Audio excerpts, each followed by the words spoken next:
Hello, everyone. I'm Tamara Pupic, Managing Editor of Entrepreneur Middle East, and welcome to one more episode of SandDunes by Entrepreneur Middle East, what we call a premier conversation on virtual assets in the UAE and beyond. It's my absolute pleasure today to have with us Sandeep Nailwal, co-founder and CEO of Polygon Foundation. Thank you so much, Sandeep, for taking your time and being with us today. Now I've learned that you've been in Dubai for past 4 years already, right? You're based here now, fully based. So let's then jump straight to that question. How do you find Dubai, the UAE, and the crypto ecosystem here? Yeah, I mean, I love Dubai. I mean, many times I get into the debates with the people that this is the best city in the world right now. Especially being an Indian, it's like super nice because we are very close to the home. Like I can fly to Delhi, Bangalore anytime I want to, 2 hours. And, there's a lot of Indian diaspora here. So, and we Indians, we like to live with the family. So I have my parents living with me. Even these days, my sister also lives so we live in one house and all that. It's like a small village. So it's pretty good. It's very comfortable in Dubai. It's very easy when you have big family and aging parents. You can find like domestic help staff and all that. That's super easy. And especially as I'm saying, like, from an Indian point of view, and I think this will be the same for at least the Middle Eastern point of view. And I think this is a very cosmopolitan city for even European people, British people, American people. I think it's the same. The food quality is, you can get like as good as anywhere else in the world. And for us Indians, like, we have like so many different kind of spices, recipes. I think the food is next level. And we want to, like, especially with my parents, I want them to have like, things. So that's very good. Plus infrastructure is really amazing. Like, it's like. But it's also for the sector you're operating in. You're not losing on anything for being based here, to the opposite, right? Some decades ago, it would have been, if you want to work in tech, you would have to go in Silicon Valley. This part of the world wasn't that developed, but now it's different. Tell me about that. Yeah, absolutely. That's why, like, I'm saying like that infrastructure is very good. Time zone is slightly better. You can collaborate with Europe and US and Asia also alike. And then the ecosystem is growing in crypto also. When I originally came, I think literally there was no other company there. And then once, in 2021, a lot of crypto people started coming in. Once I came in, like, because I know that the people who were setting up my company and all that, like, I gave them references. And recently he was telling me that now he has like 250 clients or something. So they were not in crypto at all. So they are also, this thing. So a lot of people came, a lot of Indian entrepreneurs also came. Especially when the regulatory clarity in crypto is not in India is not that great. So a lot of you, because Dubai has been able to give a very kind of nurturing environment to crypto. So definitely a lot of people have come in. UAE as a whole, as a lot of people have come in. And that's one of the missions of our podcast, is to present what the UAE is doing in this space and how regulation is going hand in hand with entrepreneurs to basically enable this sector and everything that it brings. Let's present who you are. I'm honored, really. I love the story of Polygon. And so tell me about the start of your career, first entrepreneurial journey, everything before starting Matic in 2017. And then we can also talk about early beginnings of Matic. So how, above all, if you remember, what was your first encounter with blockchain technology, crypto? Do you remember any anecdote, how did it look at that moment? So I remember the earliest encounter was 2013 when I tried to mine Bitcoin on my, very shitty laptop. And I realized by that time it was already too late. But I already knew about Bitcoin actually, like maybe you can say 1 or 2 years before that. But only recently I met my, one of my classmates during my engineering days from 2010. And he was telling me that, oh, dude, you have done great in life and all that. Do you remember that you were telling me in 2010 to give you my laptop and so that you can mine laptop? Because I did not have a laptop. And, I grew up like in a very kind of a humble this thing. So I did not have computer for myself. So I would always go in the labs and, or borrow the computer from my friends and all that to learn and to program on and off.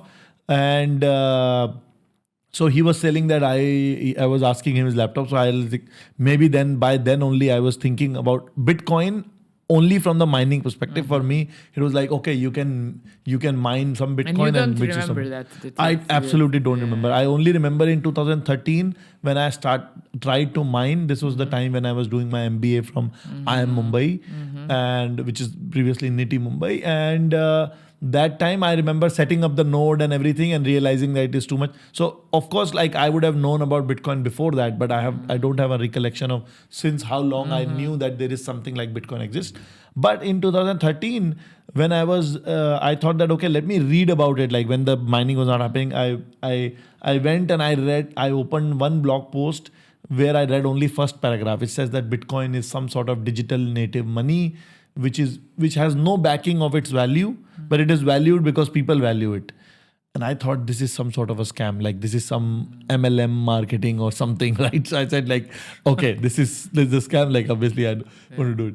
And then in 2015, and I was like, I had started my B2B startup 1 year back, and just like one of the hardest working period of my life.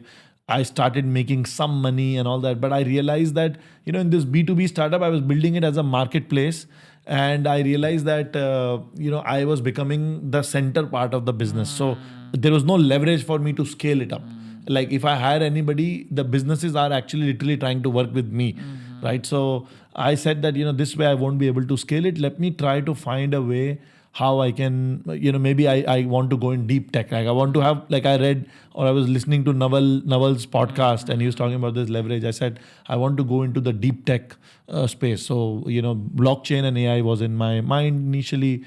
And then I did not think about blockchain. I actually thought about AI. That let me think about AI. I started doing something in AI. There was too much mathematics. And by this time I had left programming for about 4 years. Like I was more on the business side. And I was like, there's too much programming. And then suddenly I landed across Bitcoin. And this was since 2013, I had not thought about Bitcoin too much. But then suddenly I started hearing, because now I realize That's that 2015, 15 right? end, right? So then now I realize this is because the halving would have been happening in 2016. So then the media coverage always ramps up every 4 years. So I heard about it and I said, oh, this scam is still alive. Like what's going on? Okay. And then I said like, there is something I'm definitely missing. And now I had an actual need to look for a industry. AI, if you look before 2022 of this chat GPT going viral and then the whole AI new industry, previous AI industry was more of a ML industry, machine learning. It was very sturdy. Like you build some of these machine learning programs and then, you do some B2B stuff. It was not as cool. And it was very entrenched. Whoever was in ML, they were in ML for long time, right? And you had big teams and all that. So it was not very startup conducive at that time. So I was looking for a new technology, new industry. Anyways, landed on Bitcoin. I said like, okay, something is going on. I need to understand. Then I went and read the Bitcoin white paper.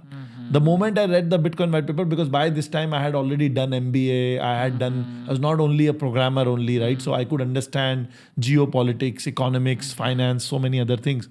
And I was able to grasp it, and it struck me that, oh, this is a big breakthrough technology. Why?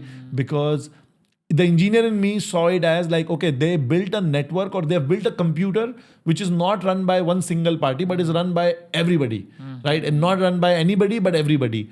And so you can't shut it down. If you want to shut it down, then you have to shut down the whole internet. So you almost created a decentralized computer which can't be shut down. And now you have built one use case, which is the payments use case, right? Later on, although Bitcoin moved away from payments and it became the store of value, digital gold. But then at that time I thought that, oh yeah, this is very cool. Like you built a computer which is like this virtual computer, lives on the internet. Nobody single party controls it. It's fascinating for me. But I thought that engineer in me that, okay, but payments, yeah, like, how many, like I did not pay that much attention to the payments use case. I thought, what if you could do general business contracts on this? And then this was like 1 month later, I landed on this, not 1 month, like maybe 2 months, somewhere in 2016 when this DAO hack happened after that and whatnot, right? So around that time I started hearing about Ethereum, and I said, Ethereum, I went, and then the first line was like a Turing complete programmable blockchain. I said, Turing complete means where you can program any business logic. I said, this is the thing. And then when I saw Ethereum, literally like from that day I decided this is where I'm going in, because there are not many programmers right now on this. So even if I start doing simple programming and build my startup, then I will have an advantage, because there are not many other people, not many people in this already. So there's less competition. I can probably move fast. And this is something that I really relate to also, that, build unstoppable businesses natively on the internet. This is the time when the Facebook's, what was that Cambridge Analytica scam had happened, and, people realized that how Facebook was trying to influence the news and all that, or governments were forcing Facebook to influence. And I said that, no, the world needs something like this and all that. So that was the time it took me, like, I said that day, decided, okay, I'm shutting down my previous business. Within 2 days, I wrote an email, or within 2 weeks, I prepared and wrote an email to all the existing businesses that I will still be here. I will not leave you in between. So I will 6 months, I will transition everything to you, to the vendors that in the B2B marketplace. But you will directly interact with vendors. I will slowly get out of the business, but I'm not going to leave you like this. So don't worry. Connected them directly. So I connected them directly, and then slowly handed over. But tell me, so how did you build your community, your everything that followed? Like, so 2017, you're deciding to work into it. When did you, when it got it's a long journey after that. Yeah, exactly. It's a long journey after that. Once I shut it down, my previous company, then I went into programming myself. There was no other way for me to enter. I started programming. Then I learned some parts of the programming. Then I said that, okay, let me do some hands-on work with some paid projects. So I signed up on this freelancer websites, Upwork and all that. And then because I had done a lot of sales already in my previous business, right, the B2B startup. So, and now I knew programming also. So it was very easy for me to do those sales discussions, right? And I started closing within 2-3 months. I started closing like tens of thousands of dollars of this thing. And then I called my co-founder of this previous startup who had joined a job after we shut down that business. I said, like, there is a lot of business here. You should come back. So he joined for 1 month and left the job again, came back to me. And then we started programming for, various clients, coded exchanges, this, that. And then that's within blockchain. On blockchain, like, And then I also became active in the Indian crypto communities that time, Bitcoin community, became admins in 1 or 2 communities. And then that's where I could help people on the business side also, plus also on the technical side. Somebody loses their keys or like, how to recover some funds they sent to some other blockchain, blah, blah, blah. And then there I met my, future co-founder at Matic Network, JD. He's an ace programmer, really, really good. He understands business also very well. So we connected. Initially, he was doing some business idea, which I did not, because I was already by that time had become a decent personality in that group. So, I had some small like crypto portfolio also. So it was like, maybe I would join as an investor. He probably would have thought. And then the first idea, I was like, this is not that scalable and all that. But then he landed onto this plasma, layer 2 kind of thing. And, I said that, this is the thing, because I was already building for my clients. I could see that this is a problem. So this is like all in. So this is just for maybe younger entrepreneurs or promising entrepreneurs, prospective entrepreneurs listening to this podcast. This can be good advice and good path to follow. First, work on projects for somebody else, to build your skills, to understand the space, to get to meet the people, to make your footing, right? As you said, in one space before going on the road. So the idea of what will become Polygon as a low-cost, high-speed alternative to Ethereum came to life, Yeah. maybe 2017. Since then, it's been to highs and lows. Yeah. So can you share, I don't want to go into details, just maybe share what would you change now with this wisdom of today that we can frame in the form of advice for younger crypto founders? Later on, of course, I will go to, you stepping in as a CEO of the foundation now and the whole centralized governments, things that's happening now. But maybe if you could just summarize this period on what are your main learnings as a crypto founder from 2017 to now? Yeah. So what will I change? I think see where I came from, ceteris paribus, right? If I go back to 2017 where I was, India had literally no crypto footprint. There had been 2-3 crypto projects which almost became scams in India, right? So literally nobody in the VC world, Silicon Valley world, actually thought that something like this could be built, from founders who are originating out of India, working there and all that. And so it was hard to raise funds initially, but I still, cracked some early success. We won some influencers India roadshow or something, and then we got a commitment of good amount of investment, $2-3 million. And then so this is again, to each his own. Here, what I chose is that, I'm known to be big dreamer, right? And I was like, if we take this money, even if right now it will release a lot of stress and pain from us, many times we came to 3 months of runway, 2 months of runway, and I had to literally beg some people to give us money to, $50,000 to, keep the company afloat and keep getting salaries and all that. And there was this $3 million for me lying in front of me. And I could have simply said, yes, I want to take it, but they would have then taken over the project. And then, we had done some sort of a stupid launch or something. And then we would have been dead on arrival. So I think in the hindsight, that's a very good decision, and then everybody will say, oh yeah, that's a great learning. You should think this, that. But the kind of pain I had to go through personally at that time, or my team had to go through, and that anxiety and uncertainty, my co-founders, I don't think if there was a way to take some money of this and then, have it little bit easy, because I don't want to play the higher moral ground that, oh, they see this, I did this. No, this was super painful. And it lasted longer, right? It's easier to go through a painful period for a short amount of time. But how long it's been? Yeah, months, it was right? 2017 and it was the bear market. It was the bear market. And from there, 2018, almost half of 19, it was super hard and nobody would invest. And our competitors in US would raise $10 million, $20 million on day zero. And we would go to the same investors, and some of the investors will be like, oh, you are in India. This is actually with the other side was also Indian. You are in India. Why do you want to raise $10 million? You should just raise 500K. You can build in 500K.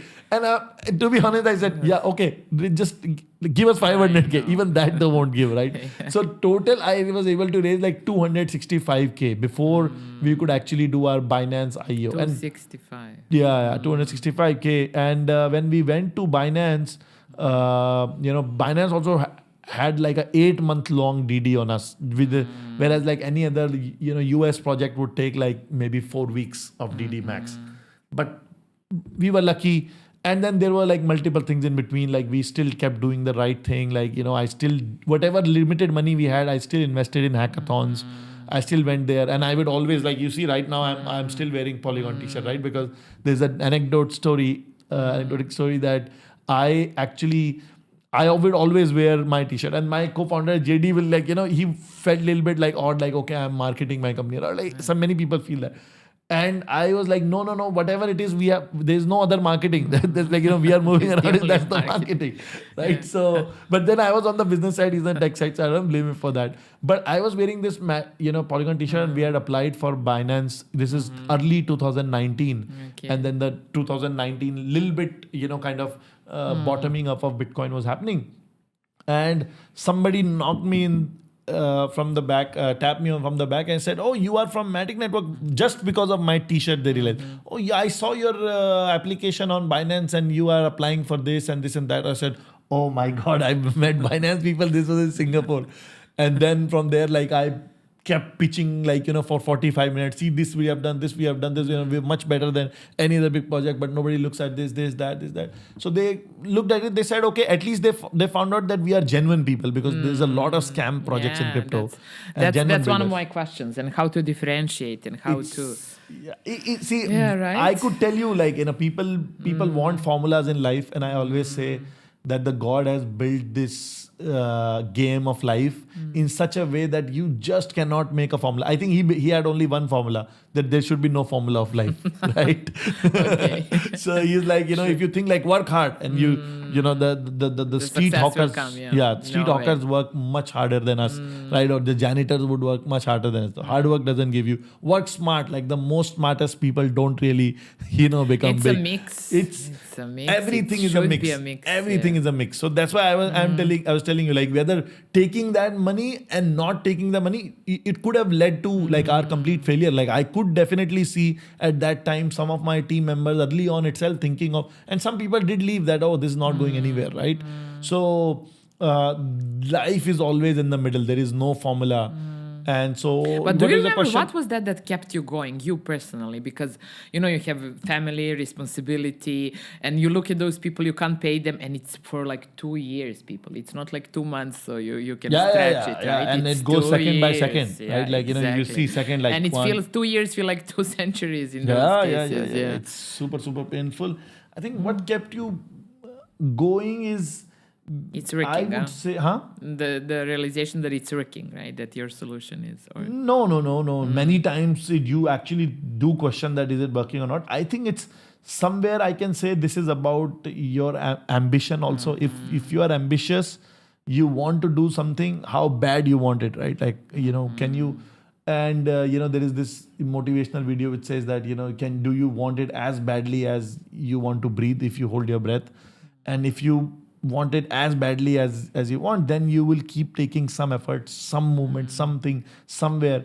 And so I was like, where I was coming from, staying there was not acceptable to me.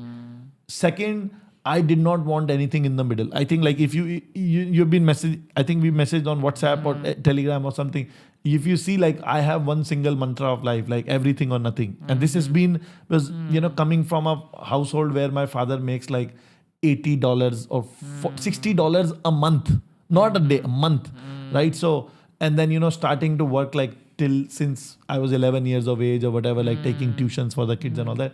There, I was very clear that, I am here and I've already done some MBA and this and that. I am going to be a little bit above than this, right? Or much above than this. Like my wife also was from my MBA college and all that. So I was like, I have a basic standard of life now. It's not going to go below it. And then I don't want anything in the middle that I become like a big executive or this and that and have a $500,000 salary. I did not want anything in the middle. I was like, this is good enough for me. I can go a little bit down because I come from like absolute, like just bordering the poor class, like lower middle class.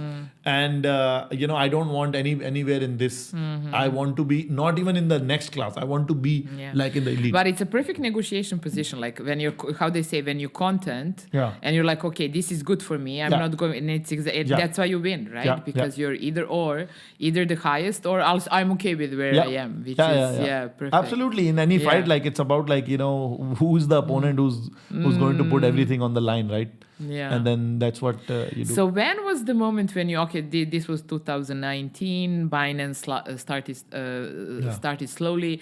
So what were the moments then? Okay, then we had COVID later. But tell me like the moment when it started to rise. Yes. When you realized, wow, this is it. So 2019 when we did it, then also it was not that great. Like the projects around us who came, behind us in the queue and became the first ones to go through and all that, they were all launching at like, 60, 70, $100 million valuations. We launched at, I think, 26 million valuation. And then also it barely did a 2x initially.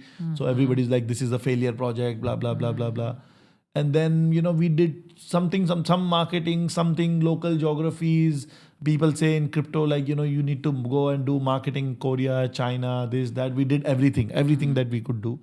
And then suddenly it started working. a little bit, and then we went like, so for some time, Matic, that time the name of the Matic. token was Matic Network, and then it rebranded to Polygon.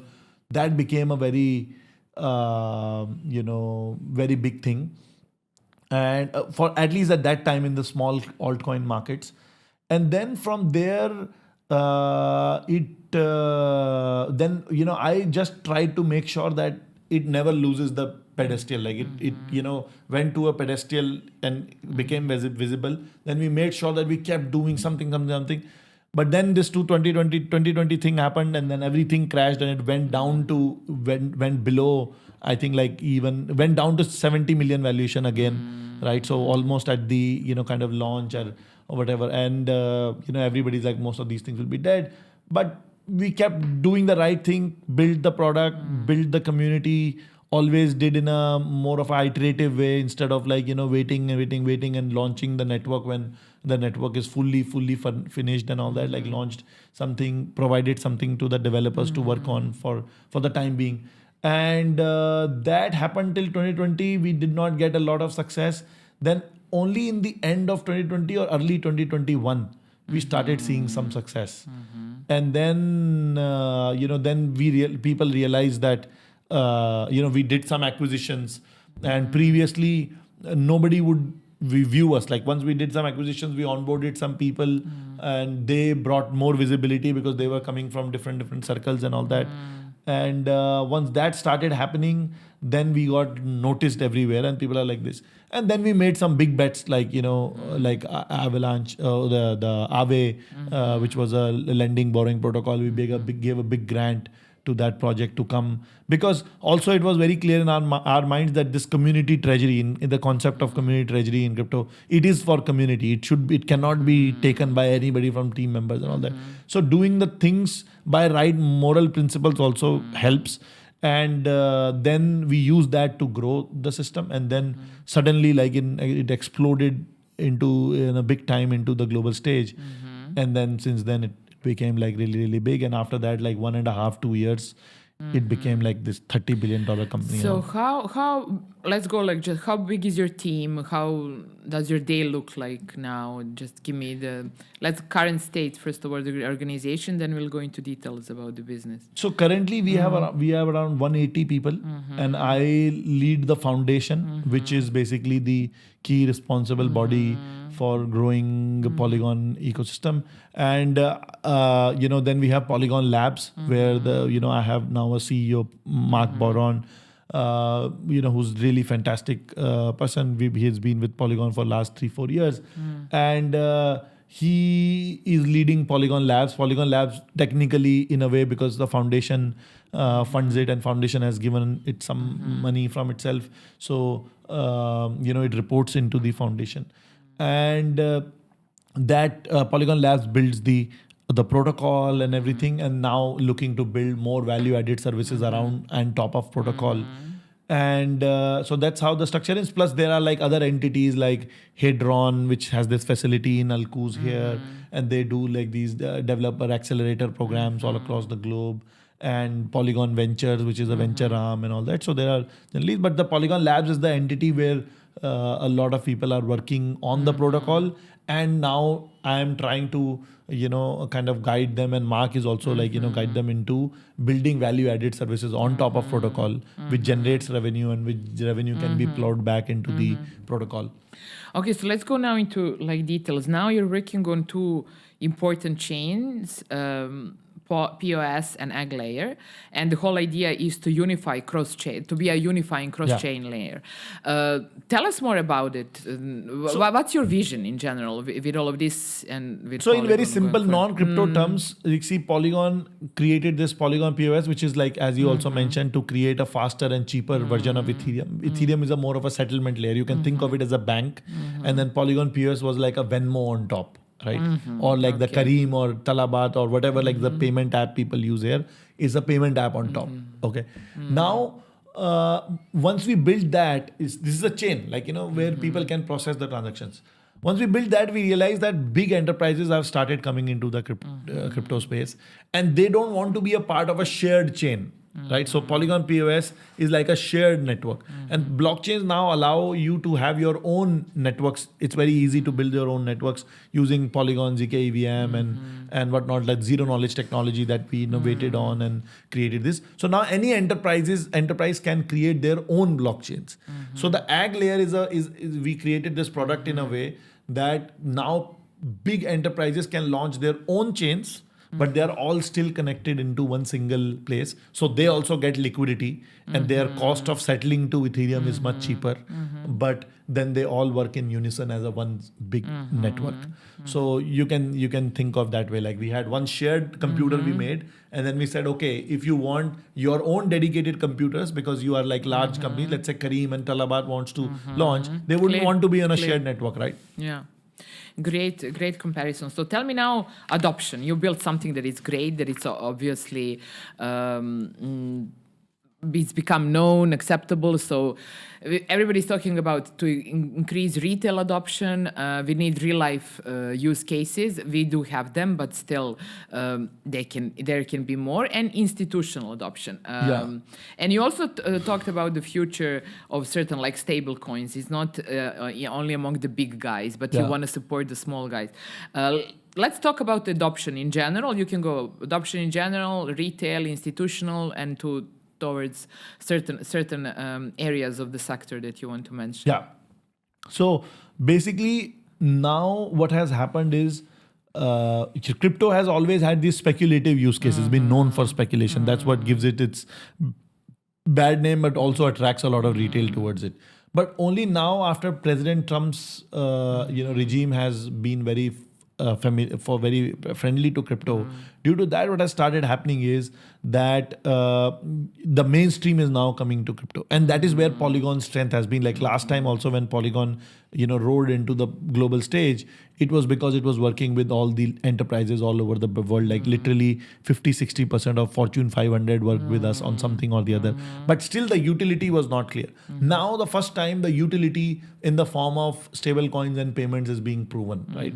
So that's where Polygon is already pretty big. It's for a USDC stable coin, which is, Polygon POS chain is like the world's #1 blockchain on many days for daily active users. For USDT stable coins, it's rank 3 generally. For non-USD stable coins, it has 60 to 70% of market share globally. That means like Filipino pesos or your Brazilian BRL and all whatnot. And we are seeing a lot of local stable coins coming onward. Like every country wants their own stable coin. So that's where payments and stable coin is where Polygon protocol is specializing more and more. Although protocol is generic, but we are seeing that how can we kind of add more lanes into the protocol which are even better for payments. One. Second, Polygon Labs itself is now trying to become more of a fintech, which because the protocol is already built. Now, how can we build some products on top, which helps us, keep building the protocol, keep improving the protocol in the long run, yet keep the protocol very neutral and keep building the stuff, on top of it. So that is also one thing that we are doing. And this ag layer is this dedicated, like we think that, blockchain for me these days is basically the way we have like this after the zero knowledge technology. Blockchains for me are like bring your own bank. So, this is a ledger, right? Previously, you need to have a decentralized Bitcoin-like, Ethereum-like ledger. But now you can have your centralized ledger and still people can trust it using this zero knowledge cryptography. So now it's like you can have your own banking rails, right? You can have your own Visa, MasterCard. So that's why, that's where, we are focused, payments, stable coins, and then any large institutions who want to launch, whether they want shared capacity, they have Polygon POS. If they want dedicated capacity, they have ag layer connected chains and they can launch their chains. That's the simple. So what do you think let's go talk about the future of the sector in terms of give us tips to recognize scammers from as a founder among people you meet, or as retail investors as well, like all of us who knows or not. That's one thing. The other thing is what kind of founders, what kind of investors we need for this to take to it's already quite advanced. Like let's not be negative. It's quite advanced to the years when you started. But what kind of people you see and what you think is needed for it to grow even more? That this adoption that everybody is talking about now really takes off. I think like how to differentiate scammers. That is very hard sometimes. Like even for me, because when being a founder, like I'm very optimistic. So somebody comes and tells me an idea, I say, yeah, this might. Sometimes some people say very wacky ideas. So now that if somebody is like giving too wacky of an idea, then this is. But then you can see, you can try to differentiate like what is the team that is pitching to is trying to sell. Are they trying to sell a technology, or they are selling mostly their token, right? Like they're saying, oh, this will be our token, this will be valuation, blah, blah, blah, instead of talking about how the technology can have impact. And then second thing is social proof also does matter, because I do keep seeing, like, let's say especially in UAE and all that, that there are these big like Polygon, Ethereum, Solana, these big blockchains are there.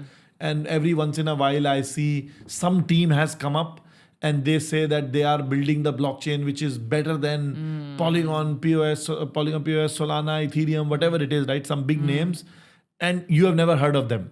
Like no research circles, nothing, right? So you are like, okay, we all are working on this for last 6-8 years, 10 years. How will you like suddenly come and build a blockchain? And you realize 90% of them are scammers, 10% of them are simply, basically naive or ignorant. They have not seen the whole world, and they are thinking that, oh, if I do this tweak and then my blockchain will be the best blockchain. But it doesn't happen like that. And so that's one part to differentiate scammers. And also, like, when somebody is asking you to invest, and you don't need to be too early, because you can lose your entire money, right? So just see like how much social proof you're getting. But still it gets harder, because the best scammers, they try to create this aura of social proof around you. See who's talking about me. Some film But that's star even from this marketing people are saying, like they are often hired to do that, Yeah. create So that that's why hype. I'm saying it's not easy. But I would say for retail, if you can't evaluate a small upcoming token or project yourself, then stay away from those tokens, because you don't have the ability to evaluate. Just because some your local guy is telling you, friend is telling you, doesn't mean that it's good. And it's like, it might be, you might be subject to MLM marketing or something, where you go to fancy hotel, especially if you do, like, for example, Polygon will never do a fancy hotel, fancy party, trying to tell you that what we are, right? It will be a very, the very developer centric event if you go there, right? So that you should try to stay away from. And then if you want to invest in public markets, liquid markets. You can already see those tokens trading in the market.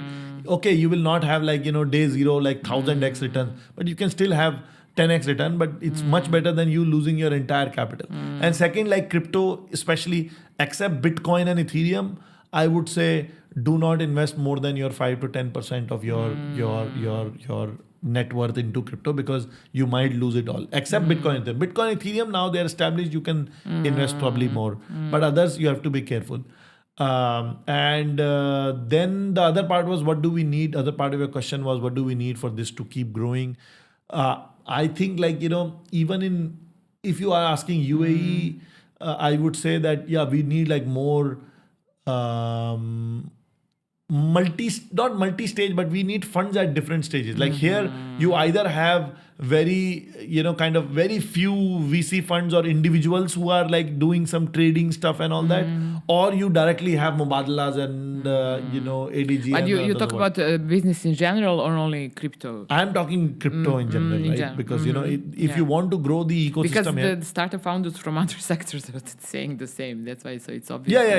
Yeah. The VC ecosystem, and I think if you want to replicate, and Dubai has a great chance to do it, because unlike, I'm not sure, like in Singapore, I've not seen a lot of tech people being there. A lot of people do go there to do jobs in big companies.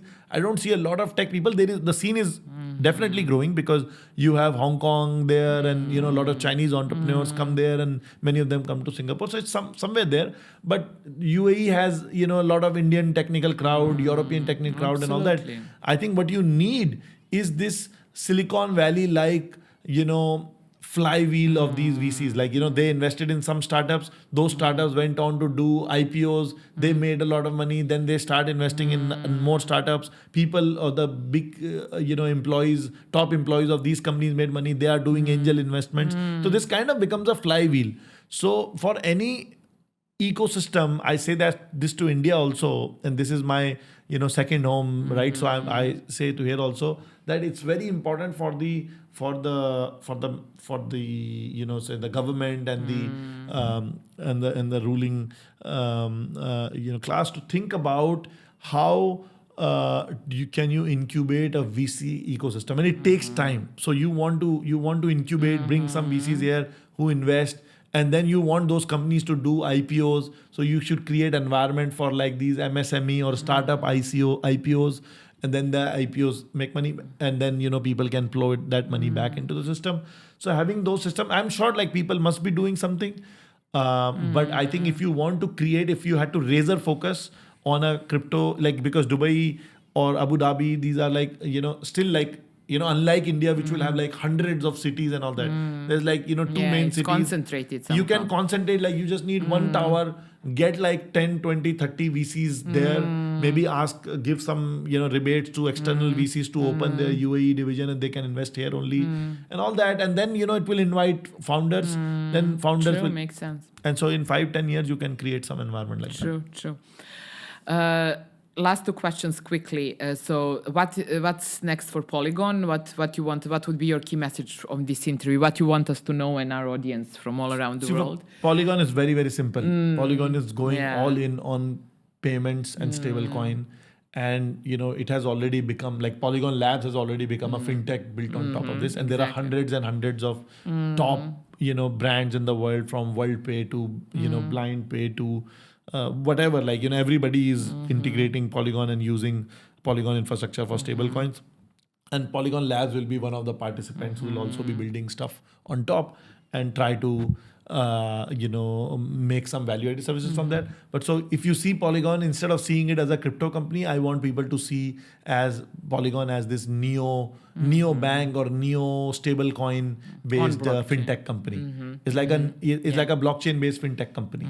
And that's what I want people to see. Payment, stablecoin. If you are doing anything related to that, feel free to reach out to me. It's the importance of the clarity of vision here. It's evident. The last one, piece of advice for any startup founders in the Web3, something that you maybe never mentioned before, or something that somehow, let's just give them some new learning from Sandeep from Polygon. For the Web3 people, crypto, fintech, whatever. Like people, now, your journey has been quite a lot and super successful. Yes. Yeah. So now, what if to make it easier for them as it was for you? What would you say? There is a lot of penchant about like the startup founders that come in crypto. So in crypto, 90% of the people, actually 90% of the startups, like end up kind of becoming some sort of scam. Like either they are like a full-blown scam or they are a soft scam. Like, okay, we are doing this. Yeah. And why? Because there is this availability to the public markets in the form of tokens. You do market, and then to the token and all that. So, but I feel that out of those 90%, maybe 60-70% are okay. They came with the intention of right? But 20% people are genuinely, they want to build something. But once they enter the scene and they have this, because the token allows them to raise faster money, then you think of a listing, then you can make money as a founder, like some early, there's a lure of this early liquidity for the founders, for the team, and easy to fundraise in the form of token. And so everybody starts, thinking in terms of doing a token. Right? Quickly, they want to do a token quickly. And I think that is no longer true in crypto. Like now doing a actual decent token is extremely hard unless you are coming from some crypto cabal and you already know people, and that will stay for 2-3 more years. But if you are not coming from the crypto cabal already, and you are somebody who's looking at from outside, you want to come into crypto and you want to do, I would rather recommend you try to do a stable coin payments based actual fintech company. You have a much better chance of raising equity money initially, and then you can decide your journey in the token or not, if you want to, if ever it's fine. But don't try to come into crypto and then immediately looking to do a token. That actually, I've seen like a lot of entrepreneurs who had great potential, who could do good things, but then this whole crypto mania. So whoever fails there, like, they are not able to do a token, that's one kind of failure. Whoever succeeds on that part, out of these 20, 30 people we are saying, they now get to experience the bad and the ugly of the crypto space, right? So then now they are like, oh yeah, this is how I want to launch the token. This is like market maker, this, that. Like there is so much of this, hoopla and kind of shady people around. So they start mingling with them because they think they will help them launch the token. And those people are just there to extract the maximum money out of your projects, right? And so slowly these people actually go in that direction, and they also become like and they end soft up scammers. They become soft what scammers. You mean. Yeah, very so good. that's the painful part for me. But then that's the power of capital markets. See, that's why, like, today you have like stable coins, and this industry, Bitcoin, is like, is like $1 trillion, multi-trillion dollar industry, because the capital markets attract a lot of money. That's what is happening in AI. Capital markets are attracting so much money, which attracts so much talent, and this talent will figure out. Doesn't matter if 90% of the companies are going to fail. 10% of those people are going to be successful. But unlike in the normal startup space where 100% of the people are trying to build a legit business, or at least a large number of people, 80-90% trying to build a legit business, and then out of them still 10% only will succeed, rest all will die out. Here, sometimes it's like 10%, 20% of the people are trying to build legit business. This is very good differentiation. Yeah, This is really good explanation of what's actually that's. Some people are not really like genuinely scammers. Like they somehow get trapped in the space because now they want to launch a token. Your token is not doing great, so now they have to go and shake hands with some shady people who say, I will, whatever, like grow or you pump your token and all that stuff, right? And I think, it's painful. And then crypto has this bad habit of, like, some of these scam projects will actually do really good in the token. So which everybody now, all these token players, they're thinking, I want to do something like, repeat something like this. And then that, I think, like, I've seen a lot of good people like being lost in crypto. And then they have now crypto, they have seen some easy money, few $100,000 maybe. And now they kind of have lost the touch with the real world. And then now they want to. And this is exactly why we are doing these interviews. Thank you so much. This was exactly my idea, to present, really to speak with legit founders and to present what's really happening for others to learn, be it entrepreneurs or just people like me who are like watching from the side. Thank you so much, Sandeep. Thank you so much. This was one more SandDunes by Entrepreneur Middle East. Thank you, everyone. Thank you, everyone.